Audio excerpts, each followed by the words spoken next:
Te damos graça, Pai, porque o Senhor tem nos sustentado em tudo, em todos os momentos, Senhor. E nós te agradecemos por isso, Pai. Nós te pedimos, Pai, usa o Mazinho mais uma vez, Senhor, como um canal, Pai, da Tua glória, Senhor, para liberar o Teu coração sobre as nossas vidas nessa manhã. Que o Teu Filho flua, Senhor, como um canal desobstruído, em nome de Jesus, Senhor. Amém, Senhor. Amém. Irmãos, bom irmãos para cá, vamos orar pela vida do Michael. O Michael é um flamenguista enrustido, ele decorava para poder sair do armário. Ele só não assumiu ainda, mas olha para ele, cara.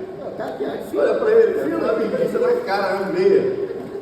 Eu não sei qual o trauma dele, o medo de se assumir, mas Michael, não dá para esconder mais não. O Davi que fica chateado. Ai, meu Deus do céu. Vamos lá. Irmãos, bom dia a todos, a paz do Senhor. Hoje está uma manhã preguiçosa, pelo menos para mim, mas estamos aqui com a permissão e com a graça de Deus. Hoje nós vamos dar continuidade na série da carta de Timóteo. Amém? Hoje nós vamos trabalhar em cima do capítulo 4 de Timóteo. Ok? Enquanto você está procurando aí, Timóteo capítulo 4, eu quero fazer uma oração bem rápida. Espírito Santo, eu sei que nós já oramos aqui, o Michael acabou de orar junto com a igreja, mas eu também quero orar de uma maneira bem específica. Senhor, Tu sabe que eu sou homem, sou sujeito a falhas, sou sujeito a todo tipo de vaidade, de orgulho, de qualquer coisa. E Deus, eu quero, Deus, que tudo que envia ser falado aqui, Senhor, essa manhã, seja o Senhor falando, seja o Senhor compartilhando, seja o Senhor fazendo, e seja tudo, Senhor, para a glória e honra do Teu nome. Sim, Senhor. Que o homem não apareça, que apareça apenas o Senhor, apareça apenas aquele que tem que aparecer, e não porque precisa, mas porque Ele é digno de toda a honra, de toda a glória e de todo o poder. Que o Espírito de sabedoria e revelação, Deus, esteja conosco essa manhã, nos ensinando, nos ademostrando, nos ensinando, Senhor, as coisas espirituais com as coisas espirituais, em nome de Jesus. Amém. Irmãos, antes da gente começar a leitura, eu quero dar uma introdução aqui com vocês, para poder dar um contexto para algumas coisas que a gente vai ler aqui e que nós iremos falar. E eu vou tentar ser bem objetivo para dar tempo. A carta de Timóteo, como já foi falado aqui nas outras semanas, ela é uma carta pastoral. Amém? É uma carta do apóstolo Paulo endereçada a Timóteo. E só para poder todo mundo, assim, a gente entender de uma forma assim, bem clara o que está acontecendo aqui, eu quero lembrar que Paulo, ele foi aquele que plantou, ele fundou a igreja em Éfeso, e como apóstolo, Paulo, quando ele chegava num determinado lugar, onde ele fora enviado pelo Senhor, ele começava um trabalho de evangelização, pregando o Evangelho, orando, curando pessoas, mas a ênfase era a pregação do Evangelho. E na medida que as pessoas iam se convertendo ao Senhor, ia se formando um grupo, uma pequena comunidade de irmãos naquela localidade, naquela geografia. Paulo, ele começava a discipular esses irmãos, esses novos irmãos. Paulo começava a acompanhar esses irmãos e começava a instruir, começava a ensinar o beabá do Evangelho, e acompanhava o crescimento e desenvolvimento deles. E aí, dado momento, o apóstolo, ele deixava ali uma fundamentação doutrinária, uma fundamentação apostólica naquele ambiente, naquele lugar, naquela nova igreja, naquele novo grupo de irmãos, que agora começam a se reunir enquanto igreja do Senhor. E Paulo dá continuidade à sua missão, indo a outros lugares, e fazendo o mesmo processo em outros lugares. Só que, quando passava determinado momento, o apóstolo Paulo ele costumava voltar nesses lugares que ele tinha ido primeiramente, e quando ele chegava nesses lugares, ele costumava identificar os irmãos que amadureceram, os irmãos que amadureceram mais rápido na fé, os irmãos que deram uma resposta positiva mais rápida no reino. E ele identificava esses irmãos e começava a preparar esses irmãos para poder formar um corpo de presbitério nessas comunidades locais, nessas igrejas locais. Então, obrigado, Tamires.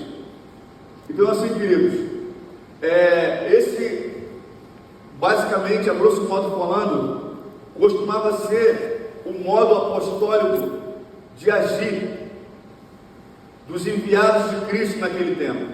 Paulo ele costumava agir dessa forma, e nós vamos perceber um pouco disso aqui na carta de Paulo a Timóteo, porque quando Paulo está nesse processo de plantação ali de igreja em Éfeso, Paulo ele começa a preparar uma liderança, e Paulo ele percebe, ele vê em Timóteo essa figura, a figura de um rapaz, de um homem entre 30 e 35 anos de idade, aonde ele tinha todo o perfil, onde ele tinha uma maturidade, onde ele tinha um zelo, um cuidado com a palavra de Deus, onde ele tinha uma formação genuína no Evangelho, e Paulo identifica nele um potencial enorme para poder prepará-lo como um ministro da palavra de Deus, alguém que poderia presidir a igreja do Senhor naquele lugar. E Paulo começa esse processo discipulando Timóteo, preparando Timóteo para ser o líder sênior, ou o pastor presidente, ou como você preferir chamar, daquela igreja local, daquela comunidade local. Então é dentro mais ou menos desse contexto de preparação de um apóstolo, preparando novos líderes para poder liderar igrejas locais, igrejas comunitárias, que pertenciam a uma geografia, a um lugar específico. É nesse contexto que Paulo encontra Timóteo, Paulo discipula Timóteo e Paulo prepara Timóteo. É nessa perspectiva.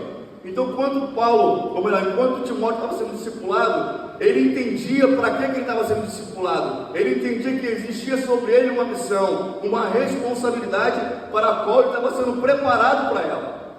Amém? Tudo bem? E aí o que acontece, irmãos? Nós vamos ver aqui no capítulo 4 de Timóteo, Paulo dando ênfase, algumas ênfases aqui. A primeira ênfase que Paulo vai dar, ele vai falar sobre apostasia. E para poder trabalhar essa semana nesse capítulo 4, eu separei da seguinte forma. Se você puder escrever na sua Bíblia, escreva, não tem problema. Eu separei da seguinte forma, para ficar bem fácil para a gente compreender e trabalhar juntos.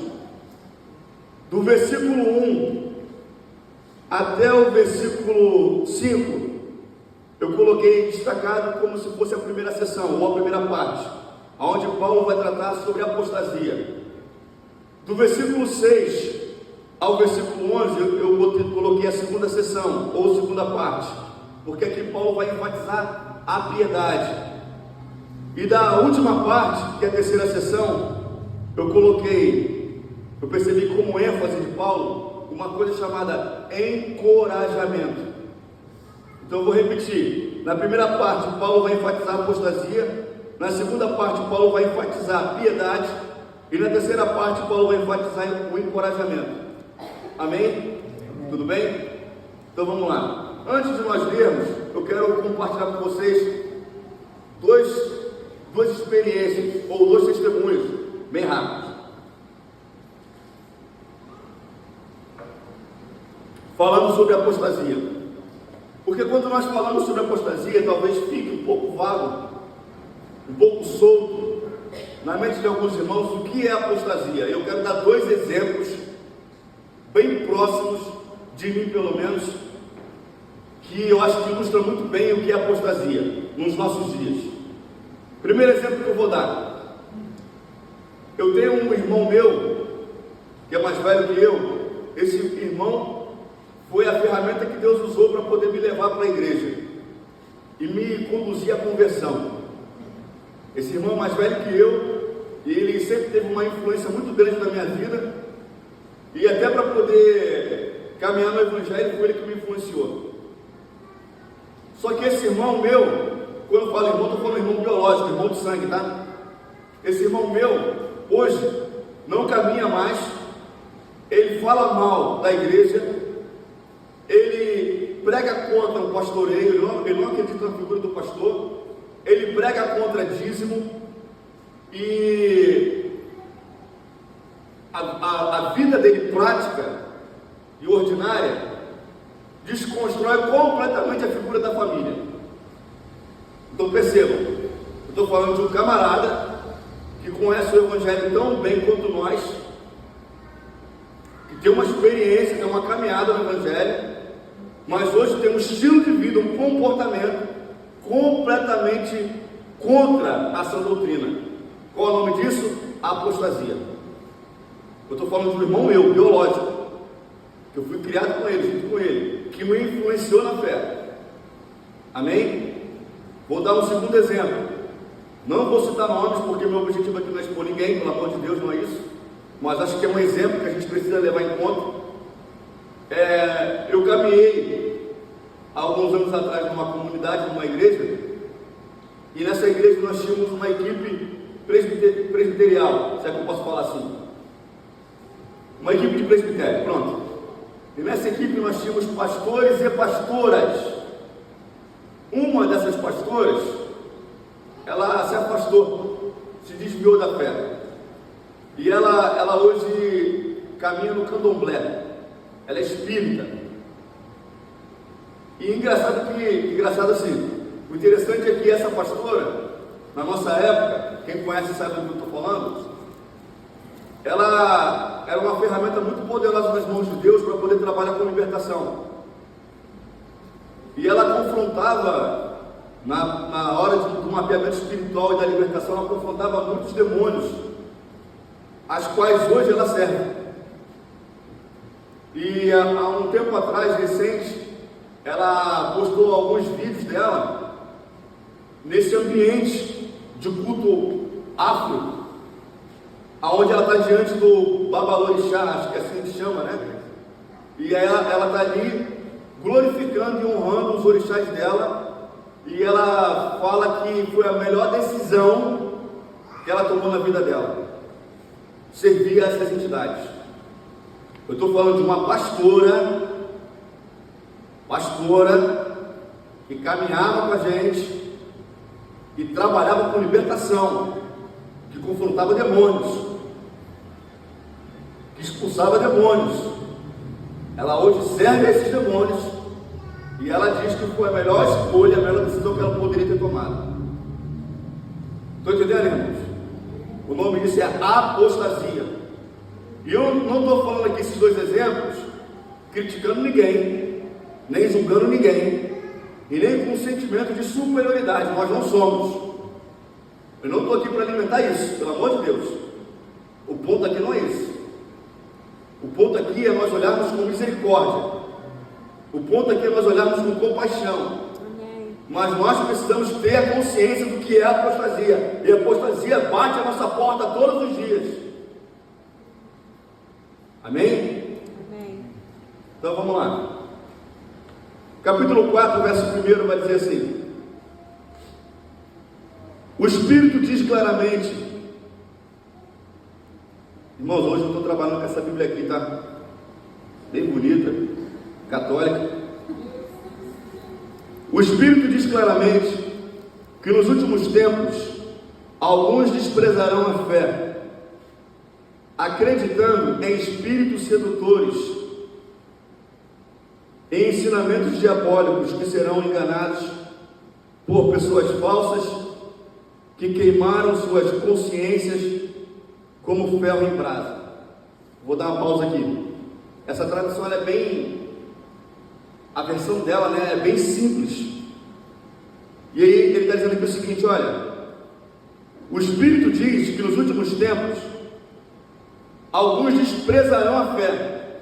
Em algumas traduções dirá: apostatarão da fé, acreditando em espíritos enganadores ou espíritos sedutores e ensinamentos diabólicos. que serão enganados por pessoas falsas, que queimaram suas consciências como um ferro em brasa. Ele está falando aqui de pessoas com a consciência o quê? Cauterizada. Cauterização de consciência. O que é isso? Ele está falando de pessoas que, uma vez conhecedores do Evangelho, perderam a consciência, no sentido de perder a sensibilidade ao Espírito Santo. Perderam o temor do Senhor. E elas se tornaram com o coração insensível ou blindado à voz do Espírito. São pessoas que não conseguem mais se arrepender, não conseguem mais distinguir o que é certo e o que é errado. Na verdade, essas pessoas inverteram. Elas entraram num nível de consciência, num nível de estado espiritual, de profunda enganação, ao ponto daquilo que é certo ela chama de errado, e daquilo que é errado ela chama de certo. Ela inverte. Aquilo que é mentira ela diz que é verdade, aquilo que é verdade ela passa a dizer que é mentira. Isso é apostasia. E a apostasia se dá por um espírito de engano, mas não apenas por um espírito de engano, ela se dá por falsos ensinamentos. Amém? Durante muitos anos na igreja, nós caminhamos numa perspectiva de fazer batalha espiritual. E nada contra a batalha espiritual. Eu creio em batalha espiritual, mas não creio da forma como nós aprendemos no passado. A batalha espiritual existe, mas o ponto é que enquanto nós estávamos repreendendo o espírito de Jezabel, a doutrina de Jezabel estava comendo solto. Porque o que tinha que ser repreendido não era o espírito de Jezabel, mas o que tinha que ser feito era combater a doutrina de Jezabel. Não é isso, Maicon? O que isso está querendo dizer? Querendo dizer o seguinte: quando se fala de falsas doutrinas, falsos ensinamentos, quando se fala de falsos mestres, homens mal intencionados, mulheres mal intencionadas na fé, que usam da verdade do Evangelho para poder manipular, no sentido de galgar dinheiro, poder, fama e favores sexuais. Isso não se combate com oração apenas, isso se combate com o ensino genuíno da palavra de Deus, instrução, ensinamento, fundamentação apostólica. Amém? Amém.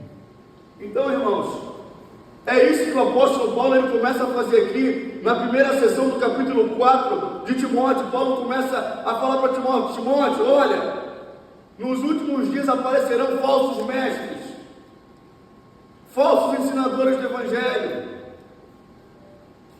E esses falsos ensinadores, eles são sedutores.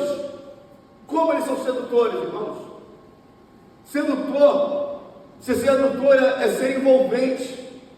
É você desenvolver uma capacidade de você atrair as pessoas e persuadi-las para você.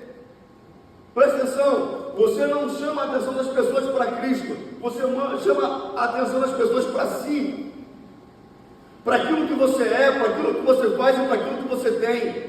Nisso consiste o culto às celebridades.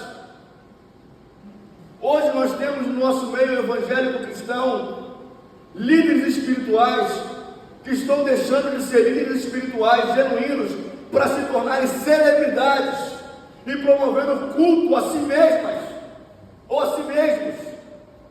Culto à celebridade. Usam o evangelho, usam o púlpito, usam a igreja, mas o culto está errado.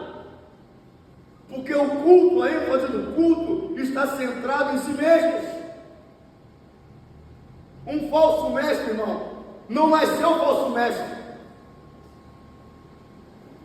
Um falso apóstolo não nasceu falso apóstolo. Um falso profeta não começou o ministério como um falso profeta, irmão. Pelo amor de Deus, é ingenuidade nossa pensar assim. Eu quero te falar uma coisa: se você tem um chamado, uma vocação pastoral, você é suscetível a se tornar um falso pastor. Se você tem uma vocação, um chamado mestral, você é suscetível a se tornar um falso mestre. Se você tem uma veia profética, você é suscetível a se tornar um falso profeta ou um falso apóstolo. Isso não é exclusivo de alguns, todos nós somos sujeitos a isso. precisamos do que, irmãos? Estarmos conectados como comunidade, como corpo místico de Cristo, como família na fé. Por quê? Porque em meio à comunidade o Espírito vai falar coisas que ele não fala individualmente. Eu quero te falar uma coisa essa manhã. Eu aprendi na minha caminhada recente de fé que tem coisas que o Espírito não vai falar individualmente. Sabe aquela resposta que você está buscando de Deus e que você ainda não ouviu nada do Senhor? Talvez essa resposta só virá por meio do corpo de Cristo. Porque tem coisas que o Senhor só fala coletivamente. Tem coisas que Ele vai falar na sua particularidade, é verdade. Na sua intimidade, entre quatro paredes, no seu quarto, é verdade. Mas também tem coisas que Ele só falará no coletivo. Amém.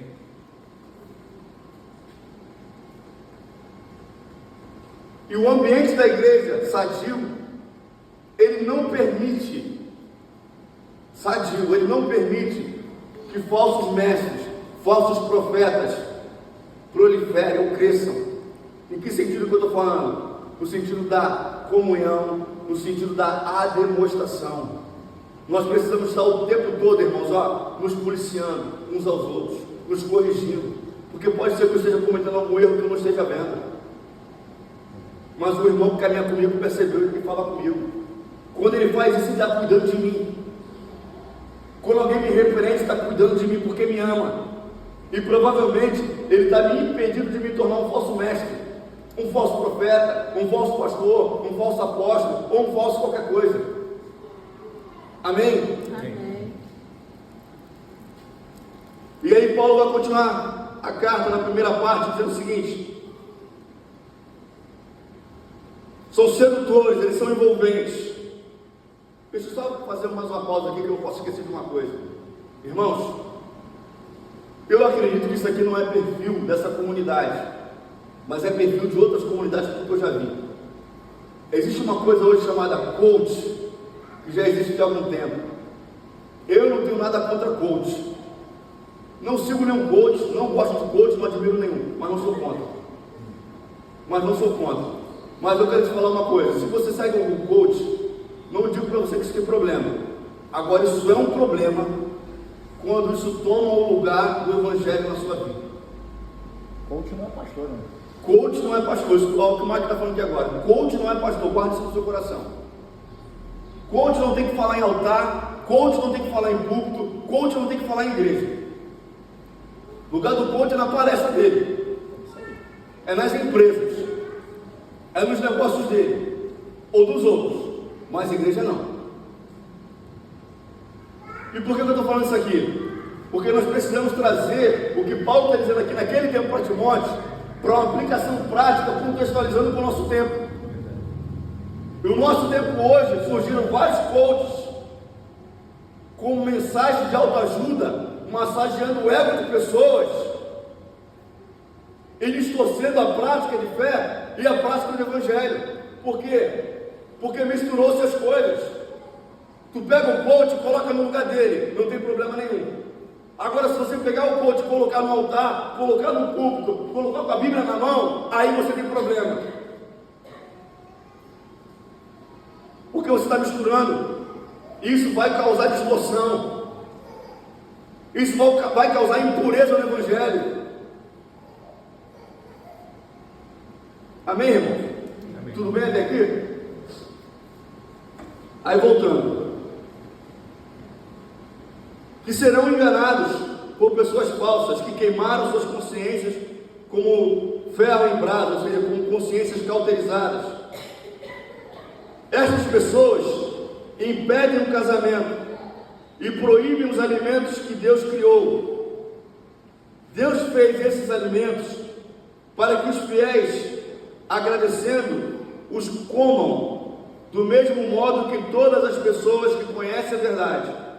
Como tudo que Deus criou é bom, não se deve rejeitar nenhum alimento, desde que tomado com ação de graças. Tudo isso fica santificado pela palavra de Deus e pela oração. Queridos, vamos lá. Como eu falei, aqui o apóstolo Paulo, ele está combatendo a apostasia,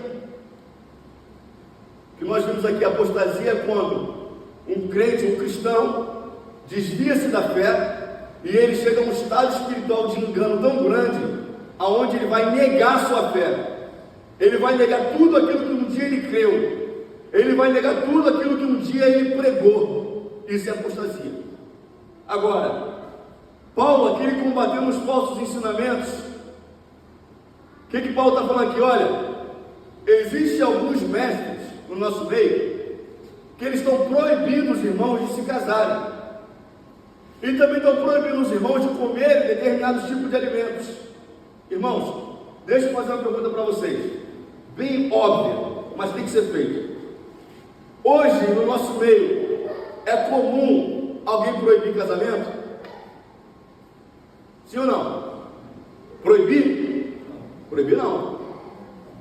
É desestimulado que pessoas se casem. Isso é fato. É desestimulado que pessoas tenham filhos. É fato. É desestimulado a relação homem-mulher, mulher com homem. Isso também é fato. É desestimulado a formação da família tradicional. Isso também é verdadeiro.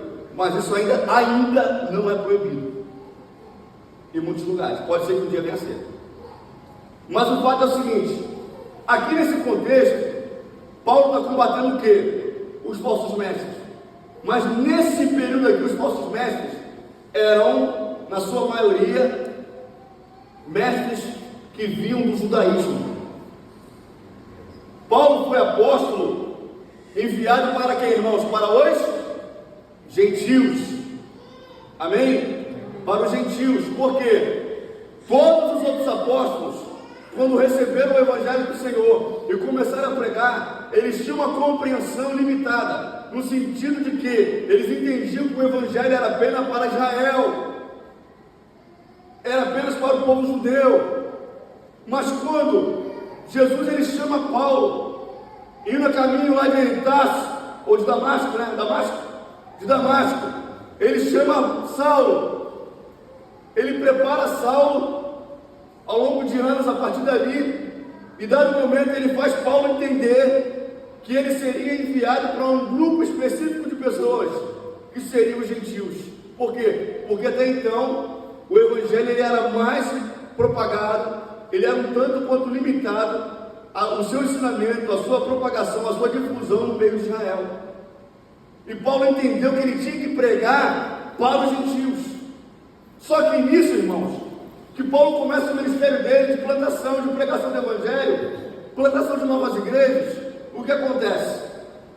Começa a haver um cisma entre a igreja gentílica, a igreja não pertencente ao povo judeu, e a igreja judia. Amém? Porque a igreja judia tinha costumes que os não-judeus não tinham. Tinham práticas religiosas que a nova igreja que estava surgindo, não judia, não tinha. Então havia um cisma, porque o judeu crente era circuncidado, o judeu não crente não era circuncidado.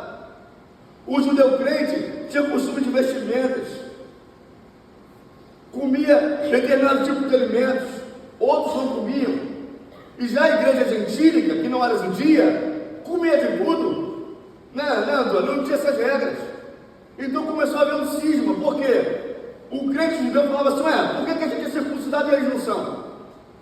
Por que a gente não pode comer carne de porco e eles podem? Por que a gente não pode fazer isso e eles podem? E começou a haver esse cisma. Em função disso, começou a se levantar vários falsos mestres, querendo obrigar a igreja nova que estava surgindo, a igreja não gentílica, a igreja não judia, a ter obrigatoriamente as mesmas práticas, os mesmos costumes, a assimilar a mesma cultura judaica da igreja de Israel. E aí Paulo teve que se levantar para combater isso. Então quando Paulo fala aqui para Timóteo, há falsos mestres que estão proibindo o casamento.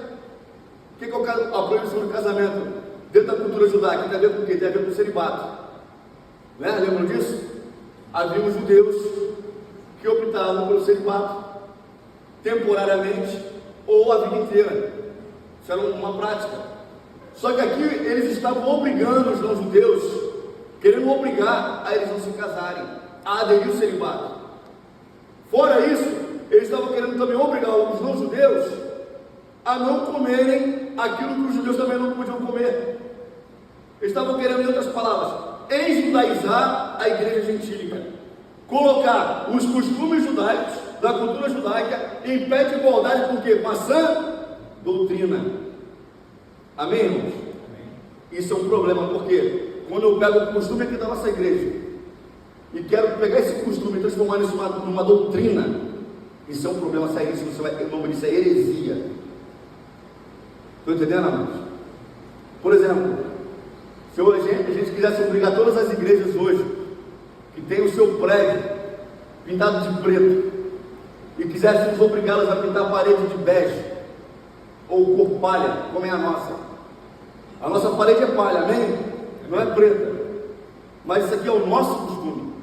Eu não posso pegar esse costume e querer aplicar isso como uma regra, uma via de regra para todas as igrejas, porque ao fazer isso eu estou promovendo uma heresia, porque eu estou pegando um costume, uma coisa que é local, uma coisa que não tem nada a ver com salvação, não tem nada a ver com caráter, e eu estou querendo fazer disso uma doutrina, um ensinamento, algo obrigatório. Era isso que esses falsos irmãos estavam tentando fazer com a igreja gentílica, com a igreja de Éfeso, por exemplo, a igreja de Listra. Amém? Amém. Tudo bem até aqui? Então vamos lá. Só que trazendo isso hoje para a nossa realidade, como eu falei, uma aplicação prática é: hoje talvez nós não tenhamos pessoas que proíbam o casamento, não ainda pelo menos. Pode ser que a gente chegue nesse nível. Pessoas que proíbam o alimento. Você não pode mais comer carne de porco, você não pode comer mais aquele churrasco, você não pode mais comer isso, comer aquilo, comer o bolo. Mas irmãos, o que acontece? Hoje nós temos outros tipos de heresias. Se Paulo hoje estivesse escrevendo para a igreja do nosso tempo, talvez não para Timóteo, mas talvez para o Maio, talvez para o Davi, talvez para o Antônio, talvez para a Tainá, talvez para o irmão Joel, talvez Paulo não escrevesse isso aqui. Paulo, sabe o que Paulo provavelmente escreveria? Paulo escreveria sobre o combate à hipergraça ou à supergraça, que é o que nós estamos enfrentando hoje. É um outro tipo de heresia. A heresia dos nossos tempos é essa, aonde diz que você, uma vez salvo, uma vez você é alcançado pelo sangue de Cristo, você foi perdoado pelo Senhor, e esse perdão, ele já foi consumado, ele é absoluto, ele é soberano, e você pode pecar, você pode viver da forma como você quiser viver, que você já foi alcançado e você está salvo, porque Cristo já te perdoou pelos pecados que você já cometeu, por aqueles que você está cometendo e por aqueles que você vai cometer. Então você pode viver tranquilo. O nome que hoje devia se dar isso é supergraça ou hipergraça, aonde ensina-se que uma vez salvo, você pode viver sua vida normalmente, não tem problema. Você foi salvo, você não precisa se santificar, você não precisa renunciar ao pecado, você não precisa viver uma vida de abnegação, você está salvo. Amém? Essa é a heresia que tem sido fomentada em nossos dias.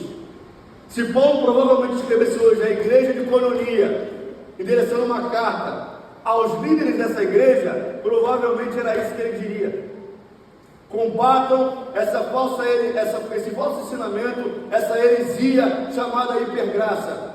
Combatam esse ensinamento que diz que uma vez salvo, você pode fazer e viver do modo como você quiser. Isso é uma mentira, irmãos. Mas eu quero te dizer, isso tem sido pregado em muitos altares, em muitos púlpitos e em muitas igrejas, só que de uma forma sutil. Amém? Amém. E avançando, que a hora não para.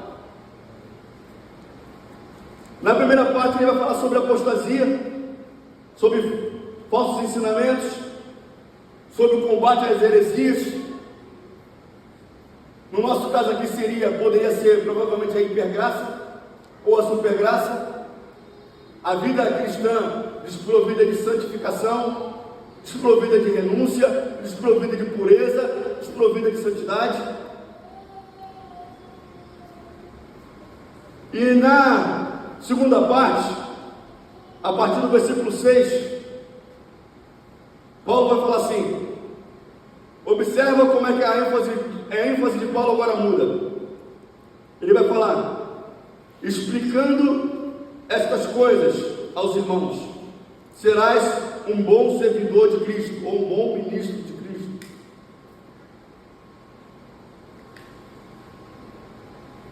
Ensinando o quê? Essas coisas. Alimentando pela palavra da fé e do bom ensinamento que tem seguido. Não aceites fábulas vulgares, próprias de gente caduca, mas exercita-te na tua religiosidade ou na tua piedade. Percebe? O que Paulo está falando aqui? Paulo está falando o seguinte, Timóteo, não perca seu tempo com conversas que não vão levar a nada. Não perca seu tempo com fábulas, com historinhas, com crendices, mas usa o teu tempo, investe o teu tempo na sã doutrina e na prática da tua fé, ou seja, na piedade. Prática da piedade. O que é a prática da piedade? A prática da piedade fala da nossa vida religiosa, fala da nossa vida prática religiosa, ou seja, fala da vida de oração, vida de jejum, vida de leitura da palavra, vida de comunhão, vida de meditação nas Escrituras, a obediência à palavra de Deus. Tudo isso é piedade.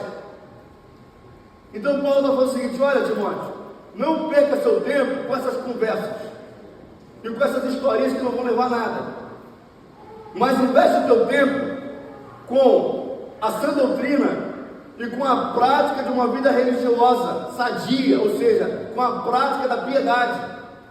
Procura colocar em obediência, procura colocar em prática tudo aquilo que eu tenho te ensinado até aqui. Se preocupa em praticar, em concretizar, em materializar sua fé, porque fazendo isso, você vai alimentar a tua própria fé, a tua própria vida e também a vida daqueles que te ouvem, ou seja, a vida da sua congregação, que Timóteo era pastor. Amém?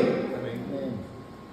E aí Paulo continua, versículo 8, os exercícios físicos são de pouca utilidade, mas a prática da piedade, ou a prática da religiosidade, é útil para tudo, tendo promessas para a vida presente e futura. Irmãos, eu quero fazer uma pausa aqui.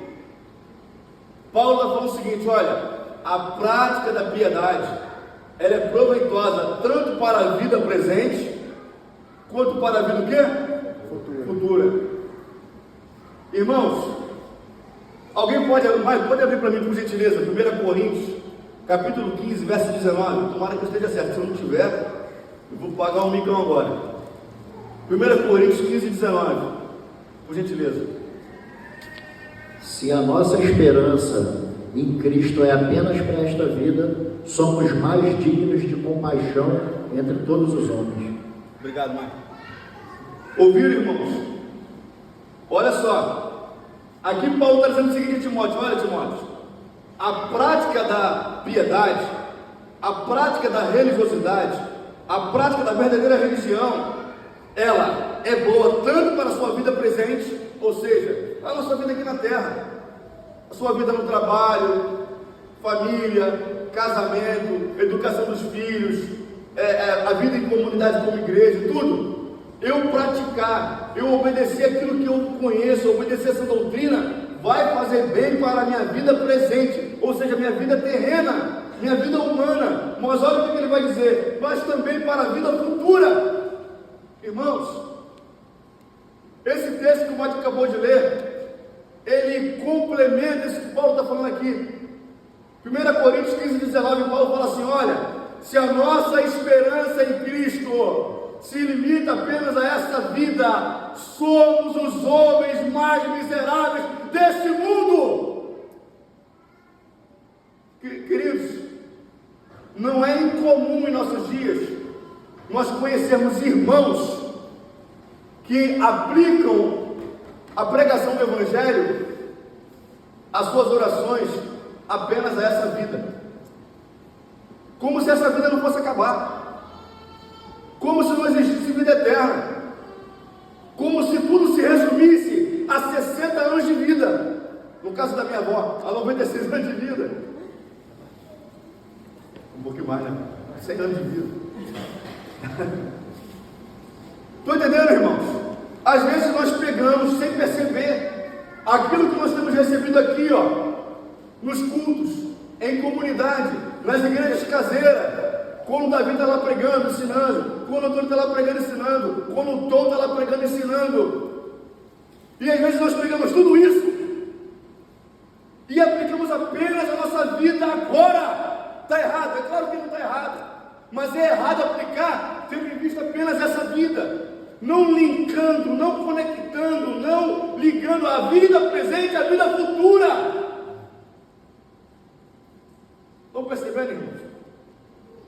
E aqui eu quero ser mais incisivo. Existe uma doutrina chamada teologia da libertação. A teologia da libertação, ela é muito conhecida e muito aplicada, principalmente no meio católico, dos irmãos católicos, infelizmente. A teologia da libertação, ela foi muito influenciada pelo marxismo, que é um outro papo para outro dia. Mas a teologia da libertação, ela faz o seguinte: os caras tiveram a seguinte sacada: nós não podemos acabar com o cristianismo, nós não podemos acabar com a igreja. Sabe aquela sacada que Constantino teve lá atrás? Eles tiveram também nos dias modernos. Nós não podemos acabar com eles. Sabe o que nós vamos fazer? Vamos criar uma nova teologia. Vamos falar sobre amor, vamos falar sobre caridade, vamos falar sobre assistência social, vamos falar sobre tudo isso. Mas nós vamos retirar dessa teologia tudo aquilo que transcende o homem, tudo aquilo que é transcendental, é isso, Davi? Tudo aquilo que é transcendental, ou seja, a teologia da liberdade, ou melhor, da libertação, ela aplica o Evangelho apenas a essa vida. Ela não fala de céu, ela não fala de inferno, ela não fala de eternidade, ela não fala de reino milenar, ela não fala do reino davídico, ela não fala de nada disso. Toda a aplicação do Evangelho é apenas praticado, é apenas observado para essa vida. E com isso, milhares de pessoas são enganadas. Ué, mas a gente não está falando de amor? Mas a gente não está falando de perdão? Mas a gente não está falando de amar o próximo? A gente não está falando de ajudar o miserável, o pobre, de vestir o nu, de alimentar o faminto? Ué, isso não é Evangelho? É claro que isso é Evangelho. Mas se você tirar a outra parte do Evangelho, isso se torna qualquer outra coisa. Percebe o que eu estou falando, irmãos? Quando Paulo fala de sedutor ou engano, ele está falando de sutileza. É algo que parece verdade, mas não é. Se eu pego uma verdade e eu fragmento essa verdade em pedaços, eu aplico apenas pedacinhos dessa verdade, essa verdade deixou de ser verdade. Ela se tornou o quê? Um só visma. Estão pegando, irmãos? Amém? E aí Paulo vai falar assim: olha, Timóteo, como temos esperança no Deus vivo, sofremos e lutamos, como temos esperança no Deus vivo, sofremos e lutamos, Deus é o Salvador de todos os homens e principalmente dos que acreditam nele. Eis o que deve ordenar e ensinar. Vou repetir, finalzinho. Deus é o Salvador de todos os homens. Ou seja, o que Paulo está falando aqui? Deus é o Salvador tanto do judeu convertido quanto do não judeu convertido.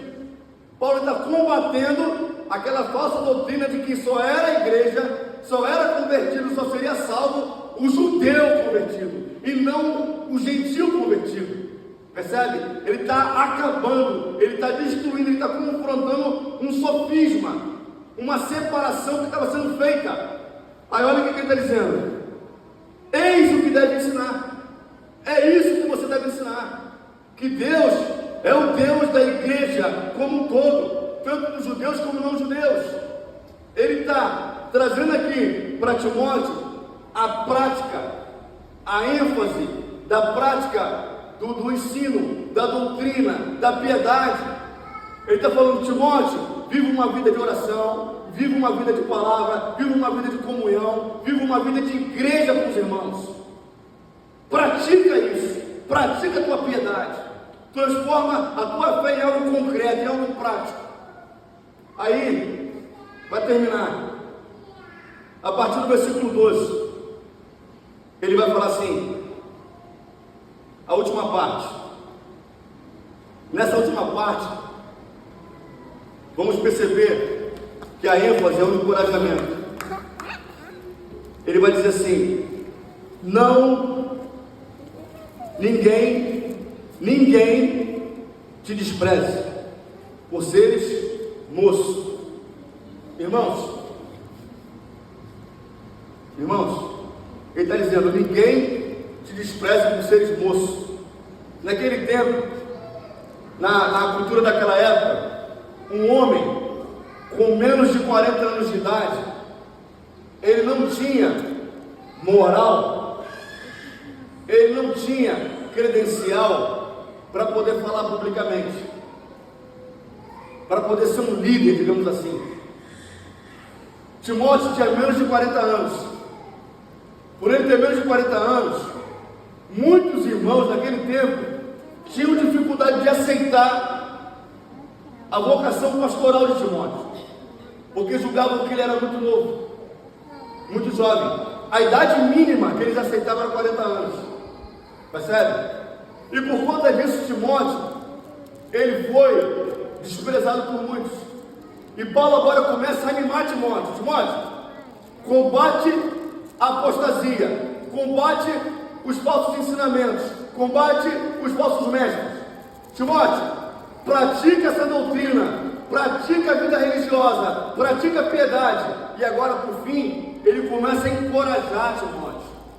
Ele fala o seguinte: Timóteo, não te despreze ninguém por você ser moço, por você ser jovem. Queridos, eu estou terminando, mas eu preciso falar isso antes de terminar. Ninguém aqui está isento de ser desprezado. Jesus falou o seguinte: olha, eu fui odiado pelo mundo e vocês também serão. Eu fui perseguido pelo mundo e vocês também serão.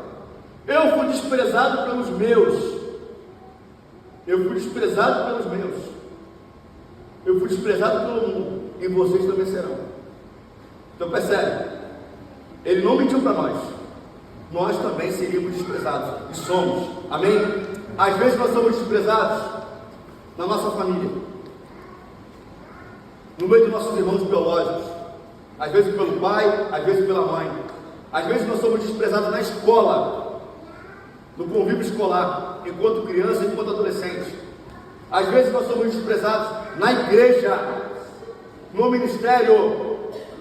Às vezes nós somos desprezados no ambiente de trabalho. Sim ou não, irmãos? Sim. Agora tem uma coisa, presta atenção aqui. Não há nenhum problema em você e eu sermos desprezados, porque Cristo também foi. Cristo, ele foi desprezado, mas ele não era desprezado. Vou repetir: Cristo, ele foi desprezado, mas ele não era desprezado. Qual é a diferença? A diferença é que o Michael, ele pode ser desprezado, mas ele não tem que se sentir desprezado. Percebeu a diferença? A Tamires, ela pode ser desprezada, mas ela não tem que se sentir desprezada. Cíntia, ela pode ser desprezada, mas ela não tem que se sentir desprezada. Viver, abraçar aquela carapuça, eu sou desprezada, eu sou desprezada, sabe? Eu sou desprezado da família, eu sou ovelha negra, eu sou isso, eu sou aquilo. Irmãos, presta atenção aqui numa coisa. Jesus, ele foi desprezado, mas ele não era desprezado. Por quê? Jesus, ele entendia quem ele era. Ele era o Filho de Deus. Ele tinha a sua identidade bem resolvida no Pai. E mais do que isso, além dele ter essa convicção, ele sentia o amor de Deus pela sua vida. Eu quero te dizer em nome de Jesus, Deus, ele ama você. Você pode ter sido desprezado no seu seio familiar, no seu nascimento, na sua gestação, no seu trabalho, na sua empresa, na sua igreja, no seu ministério, lá no passado, pelo marido, pelo filho. Não importa. Não importa. Você não é desprezado. Amém. Você é um filho de Deus, você é uma filha de Deus. O amor de Deus está com você. Aleluia. Amém, Jesus. Percebe? Então o ponto não é se eu sou ou não sou desprezado, se eu fui ou não fui desprezado. O ponto é, eu me sinto desprezado? O ponto é, eu me sinto desprezado? Eu me comporto como alguém desprezado? Percebe, irmão, o que eu estou falando? Então a questão é como nós vamos responder ao desprezo dos outros. A pessoa pode me desprezar. É ruim ser desprezado, irmãos, é ruim. Gera mal-estar, é claro que gera. Ninguém quer robô, não. Mas tem uma coisa: você precisa, quando você se sentir assim, você precisa se lembrar quem você é, e da onde você veio, e para onde você está indo. Aqui, como o tempo já está esgotado, eu quero terminar aqui. E concluindo essa palavra, no capítulo 4 de Timóteo, Paulo, ele ensina Timóteo a combater a apostasia e os falsos ensinamentos. Depois, ele ensina Timóteo a praticar a verdadeira piedade, a verdadeira religiosidade, e no final, ele dá uma injeção de encorajamento em Timóteo. Ele vai falar assim, eu não li aqui, mas ele vai falar assim: Timóteo, lembra do dom que está em você, que lhe foi dado por imposição de mãos. Pode ficar de pé, irmão, para fingir que a gente está acabando. Fica de pé. Irmãos, olha, eu vou te falar uma coisa, em nome de Jesus. Eu quero orar agora com vocês para terminar, e dizendo o seguinte: olha, nós precisamos aprender a sermos encorajadores uns dos outros. Eu preciso aprender a encorajar a Fabrícia, a encorajar o Reginaldo, no ministério dele, no chamado dele, na fé dele. Eu preciso ser o encorajador do ministério da Tainá. Vocês estão entendendo, irmãos? Era isso que o Paulo estava fazendo com o Timóteo, e é isso que nós precisamos aprender a fazer uns com os outros. Na fé, Gleison, na caminhada, várias vezes a gente desanima, não é, irmão Joel? A gente se entristece, desanima, às vezes perde o rumo. Mas, irmãos, a vida comunitária, a vida de comunhão, de igreja, ela precisa ser cerceada por irmãos que se colocam como encorajadores, motivadores, que às vezes vai nos encorajar com uma palavra, às vezes vai nos encorajar com um abraço, às vezes vai nos encorajar colocando as mãos e orando por nós. Vamos orar? Pai, em nome de Jesus, em nome de Jesus, eu quero, Pai, terminar essa fala, Senhor, essa palavra, orando pelos meus irmãos. Senhor, em nome de Jesus, nós somos a Tua igreja, e eu preciso aprender com Paulo. Eu creio que nós precisamos aprender com Paulo.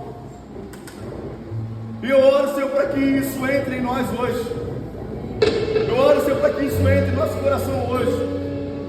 Eu oro, Deus, para que sejamos essa noite convidados pelo Teu Espírito e encorajados pelo Teu Espírito a também sermos encorajadores uns dos outros, a sermos encorajadores do ministério do outro, do chamado do outro.